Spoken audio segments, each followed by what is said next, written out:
kids. This is Learning to Dad I'm the cool dad. That's my thing. with Tyler Ross. What I do have are a very particular set of skills. I'm gonna have fun, and you're gonna have fun.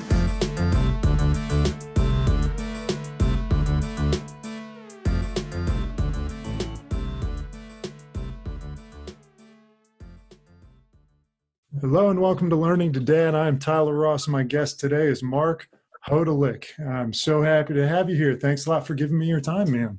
Yeah, thanks for having me, Tyler. Yeah, well, I don't know a whole lot about you. I've done a bunch of research online. I found, of course, been on your Instagram page. I know you got a couple boys, but the way I want to start is what I think is what you're doing now professionally with 29029. Is that what you call it? 29029 or 29,029? Yeah, no, you nailed it. 29029. Yeah, that's an endurance challenge that I created with Jesse Itzler, who I know you had on the show as well. Yeah. And that was kind of the first partnership that we have. We do many businesses together now, but that's kind of where it all started, which is really just a pretty amazing weekend that combines part vacation, part challenge, part self-discovery, and networking all in one. And the networking, honestly, was like the least of my focus with the event. But I think when you bring a lot of really like-minded people together and they bond through a really hard challenge, you know, it's a you versus you challenge. It's how many times can you hike up the mountain, take the gondola down and repeat, with the ultimate goal being in 36 hours to climb 29,029 feet, which is the height of Everest. So, you know, when you're hiking with people, sharing meals together, sharing a tent with them, you obviously bond. So I think it's bonding much more than it is networking. That's kind of the event in a nutshell. Yeah, I actually had just seen the event, and I told my wife I kind of want to do this, and then immediately I got an ad on Instagram that said 4 spots left, and by the time I exhaled, you guys had sold out. Yeah. Well, Tyler, I know people, so we'll see what we can do there. We'll see what we can do. But yeah, you know, it's we limit them to 250 people, Yeah. and are proud that both of them have already sold out for this year. One's in August and one's in October. But part of that, keeping it small, is really that focus on community, and over 3 days getting to meet everyone. And it's one of those things where a lot of people do hesitate about signing up for something so big. It takes the average person 27 or 28 hours to finish. Yeah. It's a long time to hike. But, you know, as you get older, I'm not sure how old you are. I'm 38, about to turn 39. As you get older, you tend to do less things where you don't know what the outcome is going to be. You tend to stay in your lane and stick to things that you're good at. Yeah. And, you know, nothing out there like this exists. When was the last time you shared a bedroom or a tent with a stranger? You know, it's probably when you were at camp. When you were first day of college, you know? Yeah. Or first day of college, right? So it's either at camp or in college. And the same thing with, you know, how is your body going to hold up? How are you going to feel mentally and physically doing a challenge like this? And it's not meant for elite athletes at all. And we really don't get many elite athletes because we don't have awards. You know, it's self-scored by branding a wall with your name on it. You know, you take a cattle brand and kind of burn in and sear in each summit that you do. So it's a very different approach, but it's one where you kind of have to say yes first and then figure it out later, which tends to work pretty well sometimes in life. Yeah, I've heard that mantra from Jesse himself. You know, get your foot in the door, figure out the rest later. So tell me the origin story of 29029. Yeah, it seems like your history, you've got a lot of, funtertainment, if I want to coin a phrase, you know? Yeah. Yeah. Yeah, you know, I think a lot of things start off with the basis of kind of a question in your own head, right? And for me, the question in my head was, I was running 12 to 15 miles, not daily, but like a long run once a week. And I would run it on the trails, and my friends who were also runners, would run theirs on the road. And I would just say, well, I climbed X amount of vertical feet. And they were saying, well, who the hell cares? And I started thinking, well, how hard would it be to climb 10,000 vertical feet, 15, 20? And at the same time, I was coaching my son, which I'm sure we'll talk a lot about today, in flag football. And Jesse's son, his oldest son, was on the team. And we just struck up a conversation in a mutual kind of shared interest in endurance events and personal challenges. And I had an event production company. He was like, I always wanted my own event. I was like, look, I got this kind of crazy idea about how many vertical feet you could get. And then Jesse, the marketing genius, was like, can you get Everest? What if we did an event around Everest? And you know, I think there's a lot of times where an idea is thrown out, but it was one that I felt like was strong enough to like, look, we can build a whole brand around this. And finding out how long it was going to take by going and testing it with a former college track teammate of mine, Matt Burrell, a very close friend of mine, my best friend, Jesse and Jesse's trainer, we realized like this is going to take longer than an Ironman takes. This is going to take sleeping. And then that's where kind of the whole camping and community shared experience came to be. So, very long-winded way of saying that it came from almost a little bit of like, is this possible? How long would it take to saying, wow, in trying this, I learned a lot about myself. It's a lot of time. And that time is not one that's scary, right? It's not like you're out in the middle of nowhere. It's like you're just repeating something again and again. But it actually becomes harder because when I did Leadville, which is a 100-mile run, I'd never wanted to quit. But if you do want to quit, it's kind of pretty hard because you're in the middle of the Rockies. You may be 7 to 10 miles from an aid station. Even if you're quitting, you still got to walk it somewhere. They're not going to send a helicopter to come get you. Whereas in 29 you're at the bottom of a beautiful resort. Every lap, you can just decide to go inside and get farm-to-table food, to get a massage. All the amenities that we provide are great, but they're also all temptations, and you got to choose to kind of climb up the hill the next time or up the mountain the next time. So it's been very well thought out and scripted in a way where it provides the right amount of challenge and really allows you to kind of learn about yourself by really digging deep and finding out what's beneath the surface and what makes you tick. Yeah, that's amazing. I wonder if about the first time you tried it, was it just something you had the conversation, we're going to try to get 29,000 feet, and then you just went and did it and said, yes, people can do this?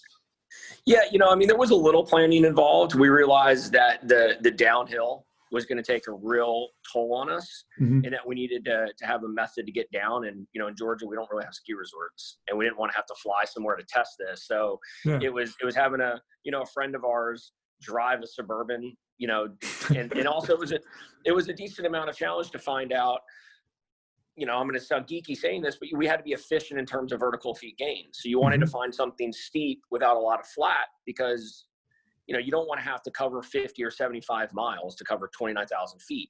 So you want to find something decently steep. So I talked to a lot of trail runners. I talked to a lot of hikers, looked at stuff on the Appalachian Trail, and was trying to find something in North Georgia and found a trail called Jack's Gap, which is like 2,400 feet of gain over a little over 2 miles, which is steep.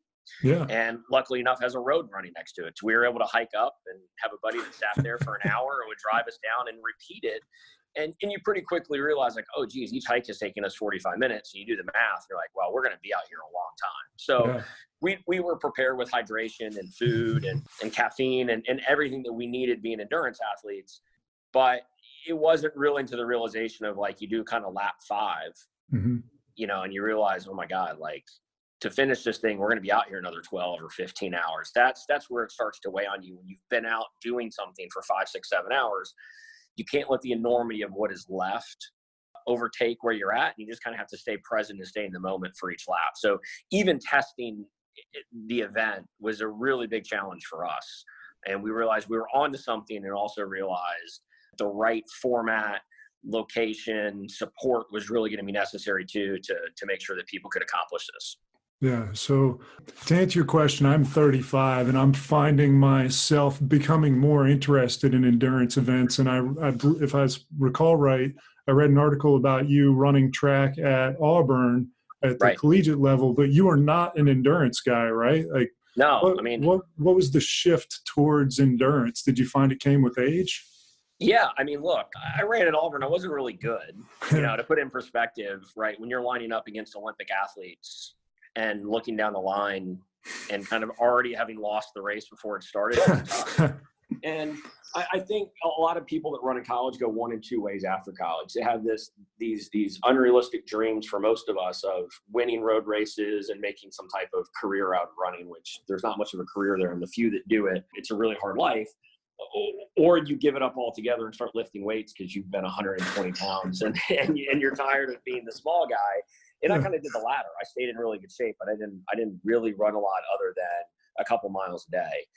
And the draw to my first Ironman came from my best friend that I mentioned before, Matt Burrell, did Ironman Florida in 2016. And I'd never run a marathon. I'd run 18 and 20 mile runs, but I'd never even done a half marathon competitively. I was a short distance guy at the end of the middle distance. I was an 800 meter runner and a miler. And so it was just nothing that was on my radar. I wasn't interested in running a fast marathon, qualifying for Boston. I had plenty of teammates that did it. It just wasn't something that really I was curious about. And my oldest son was 6 at the time, about to turn 7. And we went down and cheered Matt on with my youngest and my wife. And he looked at me and was like, well, Dad, you can do an Ironman, right? And I was like, sure, I can do an Ironman. And about a week later, signed up for Ironman Mont Tremblant, which was going to be 8 months later. And I never run a marathon. I didn't own a bike. I couldn't swim 50 yards across the pool. It was just like, okay, this is going to be my next thing. This is going to be something that I really dig in. And that was my entree into endurance sport. It wasn't like for years I plotted out what I was going to do. Mm-hmm. It was literally like, I have 8 months to figure this out. And, you know, I'm not necessarily a gifted athlete in the realm of endurance sport, but I've been running a lot in my life. Mm-hmm. And certainly the marathon for people is daunting at the end of an Ironman. It was almost something that I look forward to in the sense that I'm a runner. The one thing I know I can do is run. Yeah. So it was like, if I can survive the swim, if I cannot have any mishaps on the bike, I know the run's going to go well. Not being arrogant, but it's been something I've been doing my whole life. Sure. So that was the start. And, you know, that was my first marathon, was in the Ironman. I've done a few since, but more as training runs or a little bit more off the wall. A close friend of mine runs a charity, the Kyle Peace Foundation, and you push disabled athletes. Oh, wow. And so I did the Marine Corps Marathon and pushed an athlete named Dontavius Ridley. And, you know, going a little less than 4 hours and providing, you know, an opportunity for someone else to run a marathon like Dontavius was equally, if not more, rewarding than doing my own Ironman. So, you know, that was kind of my entree into that. And then kind of after doing that, I was like, well, what's next? And that kind of became the 100-miler, which I'm not sure what's after this. I think my wife's scared about that, but I'm still starting to just scratch the surface of really what endurance sport is about for me, at least. Yeah, so that's probably revealing a lot of qualities in and of yourself, a lot of self-exploration. Is there anything that you've really learned about yourself on a human level that, you know, has been exposed through doing these things that you had never really been conditioned to do? Yeah, you know, I think a lot. I don't want to take up too much time with this, but I certainly realized that through the training, I have incredible levels of discipline that I think I've probably taken for granted for a while, just because I lived a mostly healthy lifestyle, or I didn't drink too much, or I didn't eat bad foods that much. But that when I focused on training, everything else in my life had to be optimized around that. So I had to get the proper sleep. I want to see my kids and play with them on a minimum once a day. It was a very important thing to me. So it was like, I have to get up earlier. You know, I don't like the morning. Yeah. And so I just realized, like, I'm not a morning person. I still hate the morning, but if I need to be in the pool and I, you know, an entrepreneur and run businesses with Jesse, I have a lot of work to do. Like, I got to be in the pool by 5 a.m. And like, I didn't even like getting up until 6:30, but I realized that like I had a lot of discipline and I was going to be committed to something. And then, you know, I've always felt like I was decently tough. I mean, in high school, I ran on a broken foot for 4 months, which ended up having really catastrophic results in this year of running. But I felt like I had a pretty high pain tolerance. I was able to do things. I don't know that I learned that I had that high of a pain tolerance going through this process, but I realized that quit is not something I'm willing to do. So I did last year in 2018, I did a 50K, then I did a 50 miler, and then I did the 100. Wow. And the 50K was significantly harder for me than the 100. The 100, I had a good day, and the 50 had a bad day. Yeah. And, you know, as I was laying on the ground, completely dehydrated, my body in full cramps and spasms, I went from being in the top 10 of the race, and there were only 100-something people in the race, but having 30 or 40 people pass me with 2.5 miles left, and I'm crawling on my hands and knees and shaking, and all I thought about was, oh, I still have 5 hours before the time cut off. You know, there was never the thought of I'm not going to finish. It was just being frustrated. I'd let myself get dehydrated, that I'd skipped an aid station because I started thinking about a top 10 finish. I got distracted from my goal, so I was mad about that. But what I learned about myself was that there's no quit, and that the finish line and the joy of finishing was going to far outweigh anything that I had been through, and that I wasn't going to give up on myself mainly. So I don't know if this is my own quote, if I've read it from somewhere, so I always want to make sure I preface it. But, you know, one of the things that I was thinking about is that, you know, your mind's going to constantly open the door to quitting, and are you going to let your body walk through that door, right? And I just realized that day, like, no matter what happens, I'm not going to let myself walk through that door. And don't get me wrong, it's not to say like in the 100, there weren't numerous times that I thought about, oh, it'd be so good if I was laying in bed or if I wasn't doing this right now. But you have to quickly change your mindset to just be the next mile, see the next family member, whatever it is, to keep going. So I certainly learned a lot through it. And then I learned a lot about my family. I learned how much having a big goal like this impacts everyone around you, and that maybe I didn't put into context enough, like how big a goal 100 miles is. and seeing other people's reactions still to this day, that you did it at one of the hardest ones, in Leadville, Colorado at 10,000 feet, climbing mountains along the way. I didn't really put that in perspective through my training. I was just so focused on the goal and kind of seeing the unconditional support and love from my parents and my sister and my wife and my kids. That's had a big impact as well. But I didn't realize how much me doing something like that was impacting others too. Yeah, how much of that quit, that willingness to not walk through that door and to not quit is, passed down from your parents, and how much of it is some sort of practice that you've put into effect with intention, and how much of it you think is just, that's the way you are, that's the way you're wired? I'd say it's 50-50, right? Yeah. And so you named 3 ways. Yeah. I would say I think half of it comes from the way I've seen my dad work. My grandfather, was a longshoreman. He owned a bar in New Jersey. And so I was saying, I believe half of it is kind of seeing those traits and seeing that toughness and it being instilled in you at a young age. You kind of learn to respect it and truly understanding what hard work is, whether that was doing yard work in the yard when I didn't want to. I mean, my dad could have afforded to have a landscaper come, but yet it was something I had to do on weekends to kind of earn an allowance. And so it was kind of ingrained from an early age, I think, having seen that from my parents and my grandparents.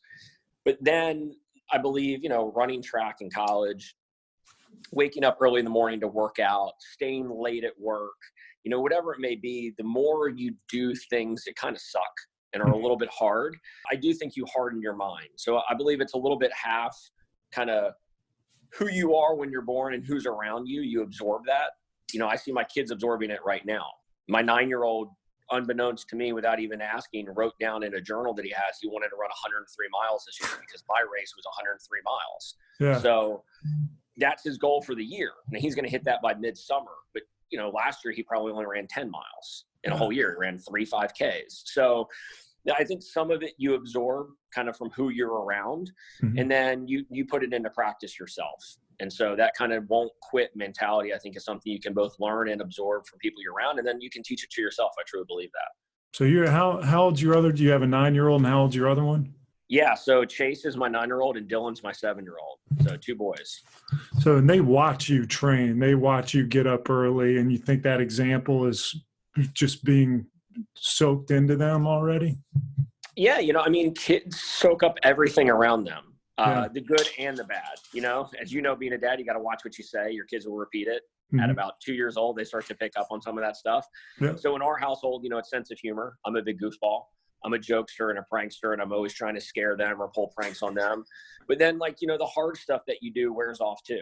Yeah. And I think involving them in the process is big. So my 7-year-old will probably be a much better runner than I was, will probably be better than my 9-year-old is. He has no desire right now, so he'll push it. But when I would go for a long run of 17 to 20 miles on the weekend, I would want them to join me for the last mile or two. And, I made Chase my oldest part of that process because he wanted to. My 7-year-old Dylan wasn't as interested in it, but, maybe I could get him to ride the bike with me. And they would see how tired I was, and even this morning, I ran 11 miles this morning. And I know Chase is going to want to run tonight to hit his goal. We try to run on Mondays and Thursdays. So when I get home from work tonight, the first thing we'll do is go run 2 miles together. And that's me kind of showing that I'm supporting his goal. And he knows this morning, before he went to school, I'd come in and I looked like a wreck. It was hot and humid this morning. And I'd already run, my 11 miles and, before I took them to school. So I do think they see that. They recognize it, and then them having their own goal is not something I even pushed on them. And I think once they have that, they kind of recognize oh geez, I have to consistently do this to see it come to fruition. Yeah.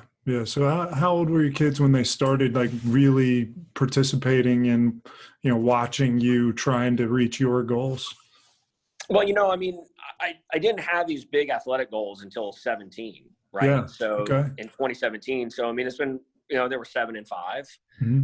It's not that they weren't going to the gym with me when I worked out, because they did. They've always, my kids are with me a lot, and I try to expose them to as many things as I can. But I think that the first time kind of seeing something as big as Ironman and then 100-miler, that's been back-to-back years. So it's been pretty full on for them the last couple of years, for sure. Cool. So 99, 2000, you had your first kid, Chase. And what were you doing professionally at that time? So that was 2009. Yeah, 2009. 2009. Goodness. No, you're good. No, I was still in college. I hope I didn't have any kids. You know, at the time I was a management consultant, and I was a management consultant, strategy consultant, and I had a charity event that I created for Wall Street executives on the side. So you were living in New York at the time? I was living in Manhattan at the time. Yeah. Okay. So I've always tried to involve them in what I did. So from the time that they were kind of able to, at 3 years old, you know, they gave away the medals at the end of my charity event. You know, it was involving them and kind of what I was doing and letting them see, even if it wasn't my full-time job, it was some high side hustle, was wanting to involve them as much as possible. Yeah. So what that being your side hustle, what your main job was on Wall Street in Manhattan? Like, how did you had your kids in the city, or at least your first kid in the city? How'd that? Yeah, we had both kids in the city. I didn't work on Wall Street, but I was a management consultant. So, I mean, we had some Wall Street clients, but you know, I was lucky enough to work for a firm that had really good work-life balance. And although I was working 60 or 70 hours a week, I was able to work from home when I wanted to. Most of my clients were in the city, so I didn't have to do too much travel. But your priorities shift a lot, right? Living in Manhattan, you know, there's a happy hour every night of the week. There's always someone going out. It was very easy on my way home from work to go out with friends and do things. Now it was trying to hustle to make sure I got to spend time with my kids before they went to an early bedtime. And, you know, it just changes your whole routine. And I would say you find a way around everything, whether it's work, whether it's friends. You certainly prioritize things more.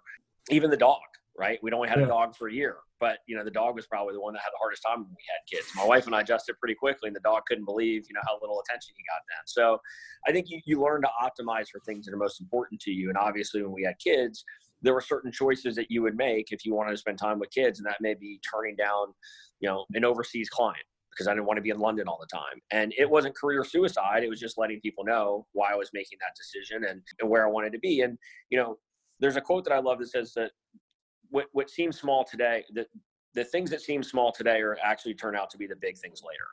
And I've thought about that so much because I've never regretted hustling home from work, or instead of having a call at 5 o'clock saying it needs to be at 7 o'clock or 9 o'clock at night, right? I'm still going to do the work, but I never regretted having some time in my schedule to make sure I got to get this run in with Chase today. Like, I've never been like, oh, that was a waste, I should have taken that business call. No, I'm still going to do the call. I'm just learned to just be really upfront with people and say, oh, you know, between this time, I'm going to be with my kids, or my kids have a baseball game. And what we even had to reschedule about a week ago because I had some calls run over and then I didn't want to miss my kid's game. And, you know, I was trying to keep those priorities in line of making sure that I do the things that I want to do and I don't let anyone down on a business perspective, at the same time that I won't look back as my kids get older and say, I wish I would have done this with them. I wish I would have done that. You can't say yes to everything.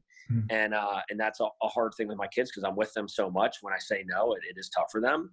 But that shift in mindset was pretty quick when I had kids.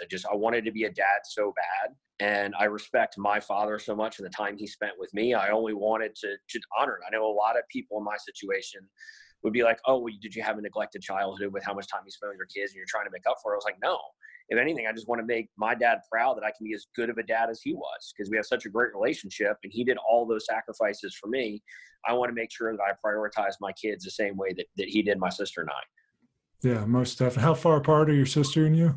We're 3 years. She's 3 years older. So. Okay, so a similar dynamic between your sons, I guess. For sure, yeah. How long did you live I assume you live in Atlanta now, or? I do, yeah. I've lived in Atlanta since 2012, so 7 years now. Okay, how do you like the difference between raising kids in the city and raising kids in, I mean, it's still a city, but it's not Manhattan. Yeah, I would say no one would believe this unless they've lived it. The first 4 years of your kid's life, there's probably a few better places better than Manhattan. Yeah. Because playgrounds, play dates, if it rains, there's all the indoor gyms, and instead of dealing with car seats and traffic and all that type of stuff, you just put them in a stroller and walk. Yeah. And that for your social life, it's actually easier because you can still go meet friends. And I'm not a big drinker, but if you want to have a couple of drinks, you're just walking home, right? From all that perspective, it's easier. And then as your kids get older and now that they're playing flag football, little league, and all these types of things, the city would be a complete pain in the ass. So, you know, we left the city when my kids were 2 and the other one was 3. My youngest was 3 months. So we lived in the city for 2 years. And in the first couple of years in Atlanta were hard because while I had friends here and while I was building a network here, getting together was really tough. People be like, oh, traffic, or, you know, I got to get home from work, or I got to go pick up my dog, or I have to do this. And in Manhattan, it was just so easy to get together. Now it's starting to shift, you know, and I'm starting to appreciate the fact that we live in a place where you have a lot of green spaces. We can go out and ride our bikes. We can go out and run. We don't have to find an alleyway to throw the football. We have a backyard to do those things. So I really appreciate it. You know, I don't regret leaving the city. It was certainly the right choice. It's hard to raise kids there, but those first couple of years, it's a wonderful place to have kids. So where did you grow up?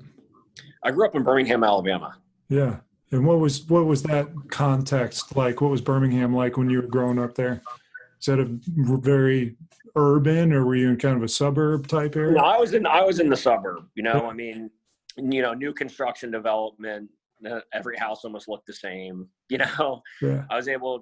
We were in an area where there's a lot of new construction. So as a kid, you know, I was able to ride my bike on all these dirt roads everywhere and old trails. And, you know, each time would lament as they open up a new part, they tear down woods to build new lots. That was part of my, you know, play area that was gone. But, you know, I built forts in my backyard. We dug really deep holes.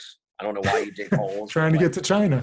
Yeah, you know, and, you know, I played Little League. I played basketball. I ran. You know, I had a great childhood. They're always active, always had friends and play dates. And it's the same thing for my kids. They're constantly active. We're kind of the house that everyone comes over to. And I wouldn't want it any other way. Although I don't like cleaning up after the other kids, because my kids are really well behaved. And you come to find out that, you know, when other people come to your house, they don't treat it like it's their own, where my kids are much more respectful when they go to other people's houses. And that's the OCD in me that comes out. So I'm trying to learn how to relax a little bit around that. But I love the fact that when the other kids come over, it's, you know, I'm all-time quarterback in a 2-on-2 game, or I'm all-time offense in basketball. You know, I want to be involved even when they have friends over mixing it up. Yeah, that's awesome. I know my wife wants us to be the house that all the kids come to, and I would love that also. Sure. Yeah. Do you get to coach your kids in any sports? You know, I did. So I coached flag football. I coached them their first couple years in T-ball. And then I realized that there's just others that are better at it. You know, I couldn't be more supportive, but it's taken so seriously here in the South. Mm-hmm. And that, you know, when your basketball coach, you know, was, you know, a starting forward in college, when your baseball coach played college baseball or minor league baseball, like, they know drills, they know how to coach kids better. Mm-hmm. And so now that my kids are getting to that age of 9 and 10, I've kind of turned it over to the professionals. So I'm still happy to catch and still be there and still try to go to the practices as much as I can. But I realized with my kids, you know, I spend my time in the backyard. We do a lot of stuff together. We try to take a lot of little mini trips together and do mini triathlons and a lot of that stuff, but that there are others better suited to coach, and I kind of let them do that now. Yeah. So piece of advice to anyone thinking about coaching their kids. First one is defer to the experts, it sounds like. Yeah, for sure. So, you have any other experiences or advice to anyone who's thinking about coaching their own kids? Your kids, no matter how well behaved they are going to talk back and frustrate the hell out of you when you coach them. So, you know, I think my kids are probably two of the best behaved kids I've ever been around, and I'm really proud of them. But in coaching them, there was a certain level of disrespect that would come out in coaching that I'd never seen before. And I was just like, wow, this is at like 5 or 6 years old. I don't know if I can handle this getting older. So that was time for me to bow out when that happened. Yeah. So actually that's a reasonable segue into asking you about like keeping your kids in line. Like, I think we want to give them a lot of space to run, but at some point we got to create some parameters to, you know, discipline them. Do you have any particular way that you go about disciplining your kids that works, doesn't work? I don't know that I'm doing it right. That's the first thing. You know, I think no matter who I talk to, you find the challenges of, first of all, each kid is different and they respond to different things. My oldest, you know, is always striving to please us, where I think my youngest is always striving to drive me to insanity. And then there's something that I love about that, because that's almost my personality. He's really hard-headed, and he has a no-quit attitude about anything. Mm-hmm. So, you know, that's going to serve him really well later on. I think as it comes to discipline, it's tough because the youngest at this point sees the oldest not get disciplined as much. And they're just different kids. I mean, Chase, you know, his nickname was the golden child. Like, he just, it's not that he can't do wrong. It's just that his disposition is one where he just doesn't challenge that much. And I like that Dylan, my youngest, challenges a lot, but he challenges us so much, you got to kind of put him in line. And that's a daily struggle because I don't want to constantly be picking on him. But I think the thing I say the most is, would you talk to your teacher that way? And he'll say no. And I say, would you talk to your coach that way? And he says no. And I was like, well, why are you talking to me that way?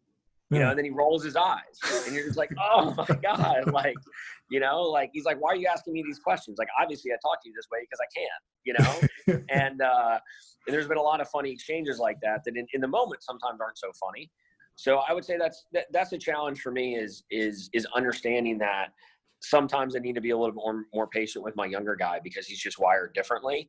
And he notices that his older brother is not getting in trouble for things.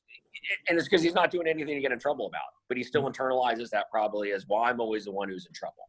And that's tough. It's tough to find that balance. It's unbelievable how smart these kids are, yet their capacity to disregard logic astounds me. That's right.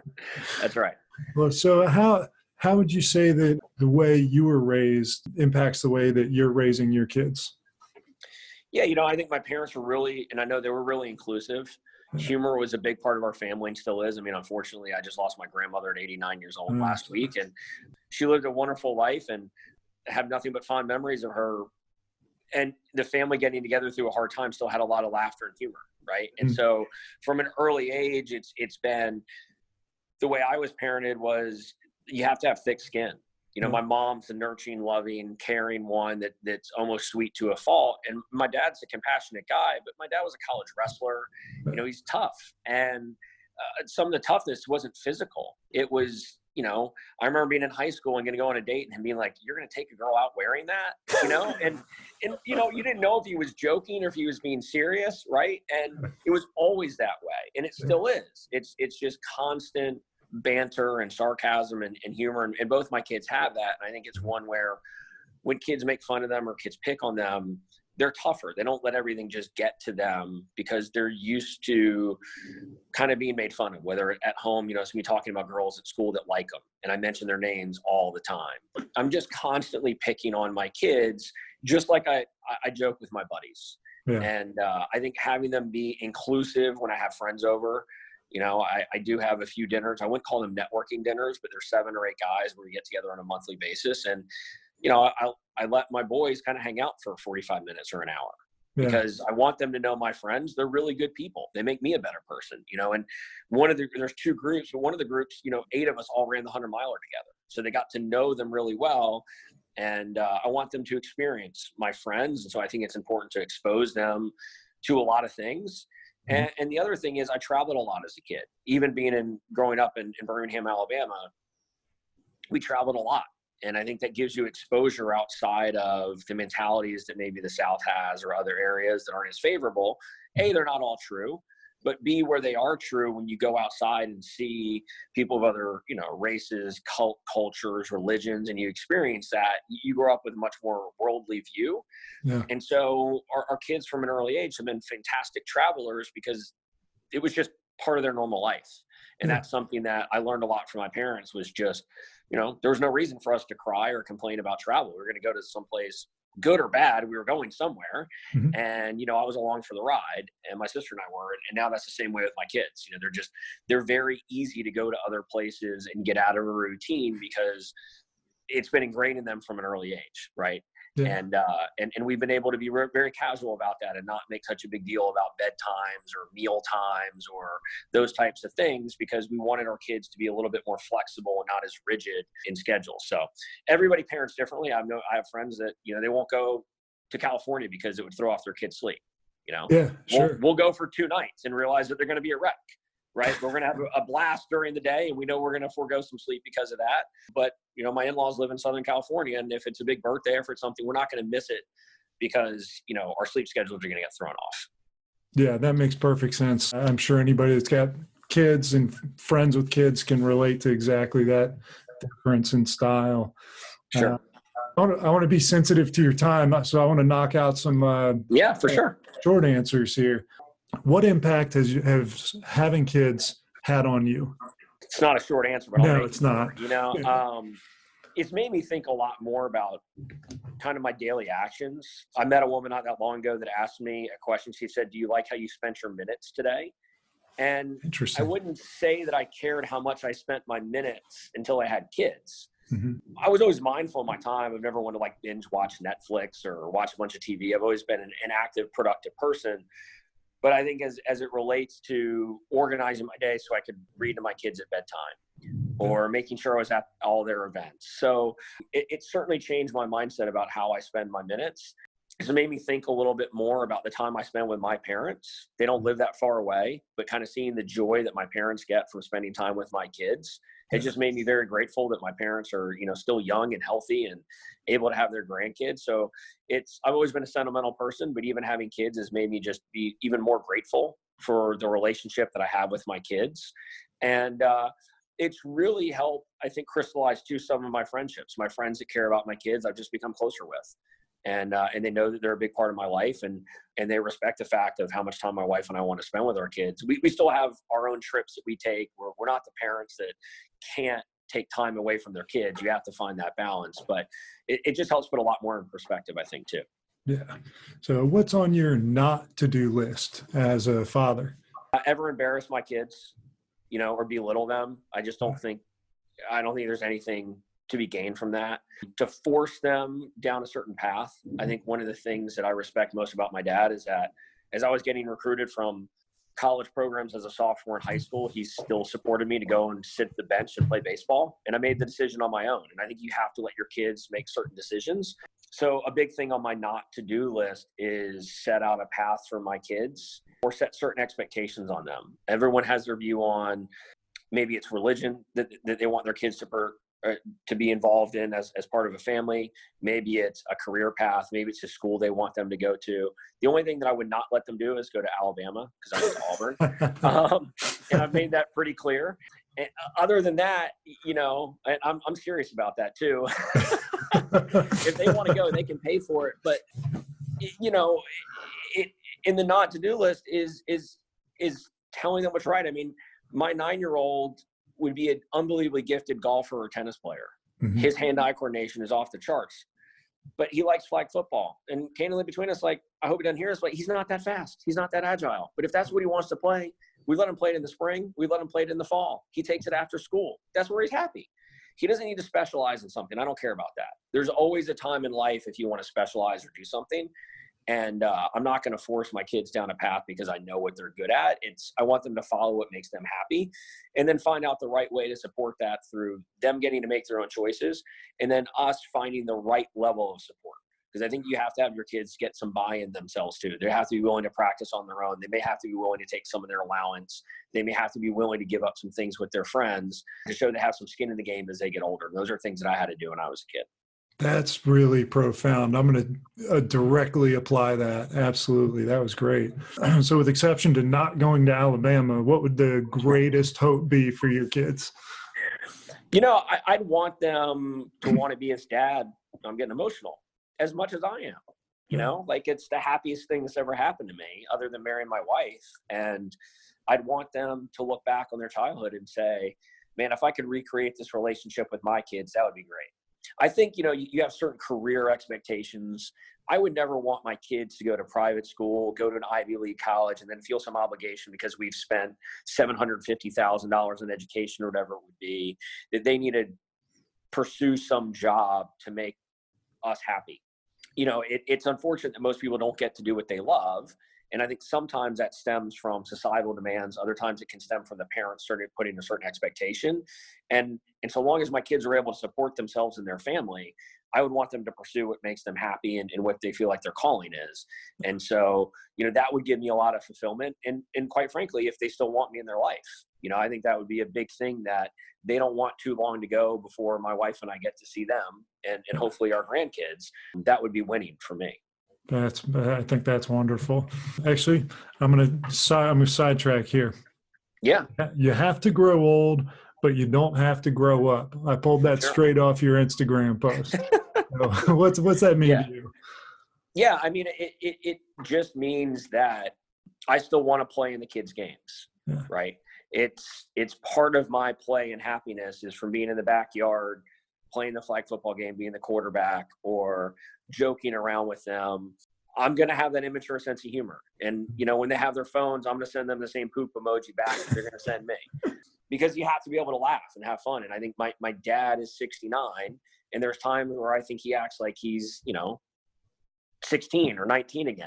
Yeah. And as you have a lot of life's challenges weigh on you, the ability to laugh and have fun and play like a kid is truly where I find my happiness. I mean, this morning I was running on a trail, and instead of worried about twisting my ankle, I flipped it to jumping off a route and doing things like I was a kid again. And I think if you're able to do those things and not do anything too risky, mm-hmm. right? But, sometimes being a kid's awesome. I can't think of each year my kids are like, oh, I'm like, there's no better age than 7 and 9.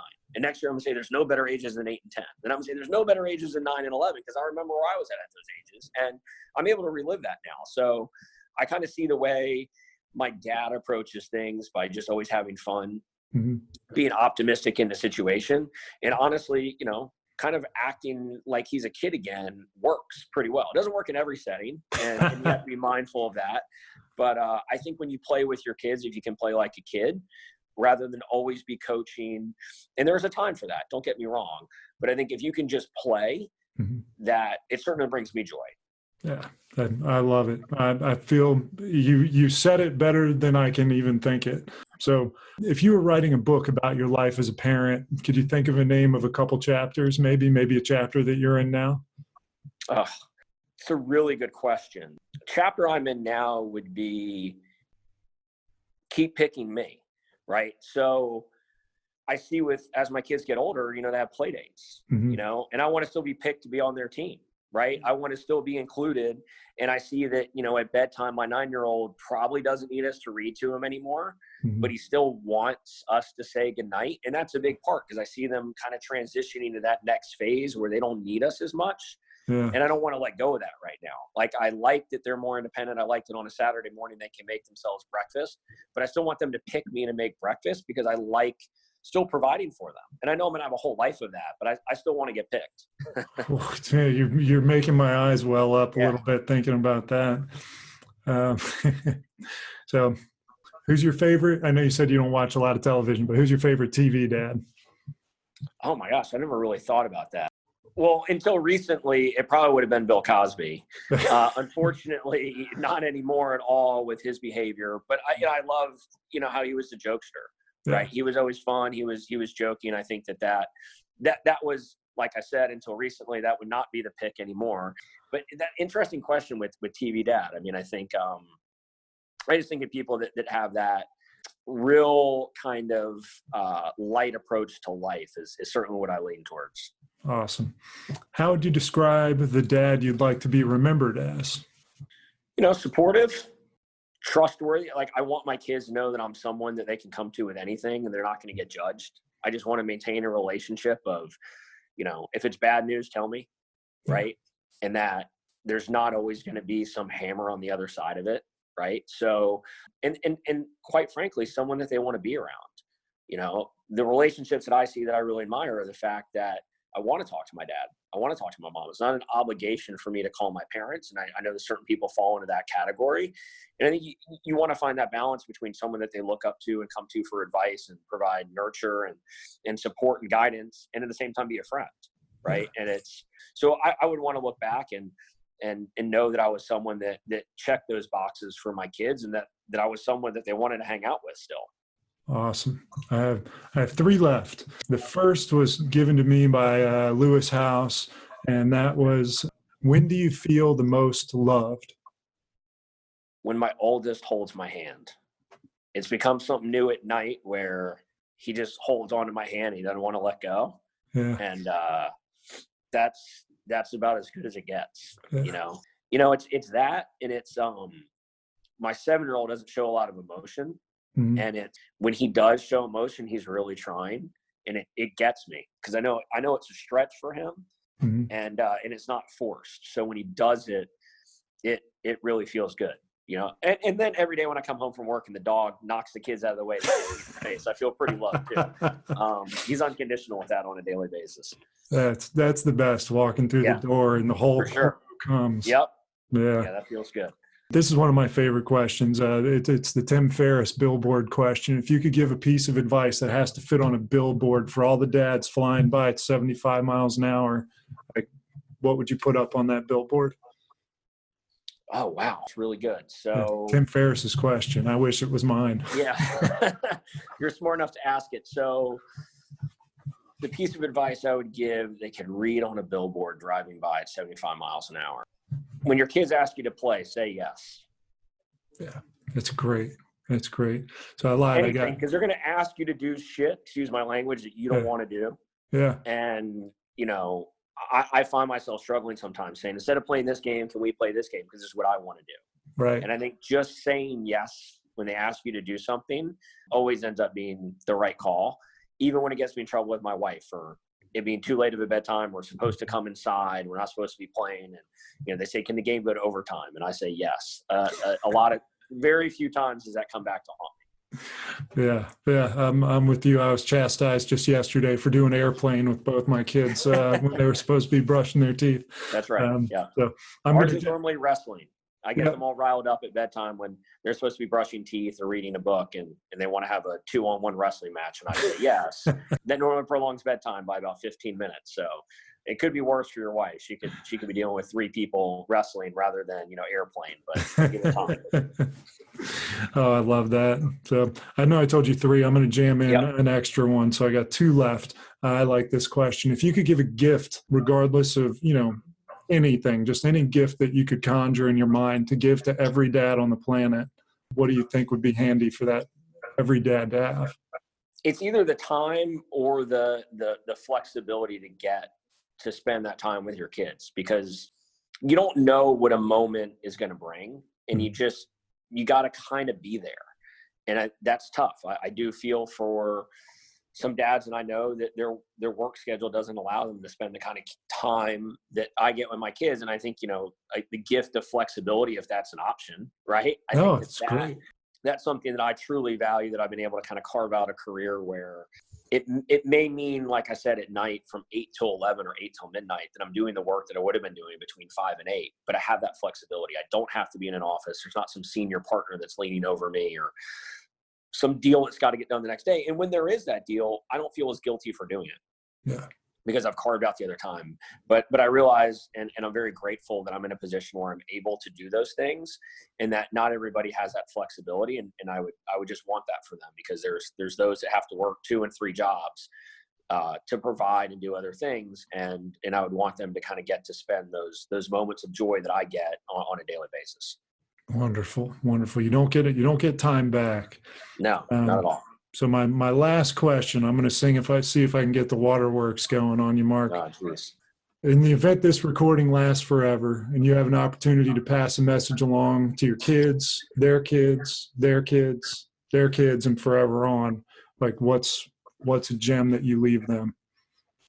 I don't know that I have many gems, but first of all, there's no wrong way to do the right thing. You know, so it's kind of a corny saying, but it's something I think about a lot, in that, you know, you just want to lead a life that you're happy with, and that you can look yourself in the mirror and be proud of who you are. And for me right now, it's, you know, keeping my priorities in order.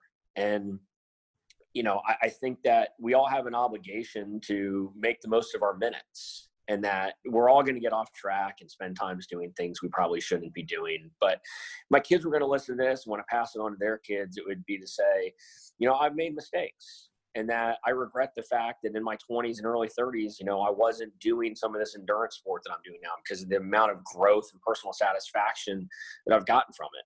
But I'm doing it now, right? And I'm going to be able to do this for another 25, 30 years. I confidently believe I'll be doing it till my late 60s. And at least I was willing to try. Yeah. Right. And that, you know, I think what we first started talking about when we were talking about 29 on 29, saying yes and figuring it out a little bit later, I just believe in it so much. So many people get caught up in what are other people going to think, or what if I fail? Well, you know what? I mean, I've had a huge career failure with the startup that I created, and I learned more from that than any success that I've had. Yeah. And, you know, I learned more in falling down and being unbelievably dehydrated and cramping like crazy in a 50 miler than I learned about myself cruising across the finish line with both boys' hands between mine at 103 miles.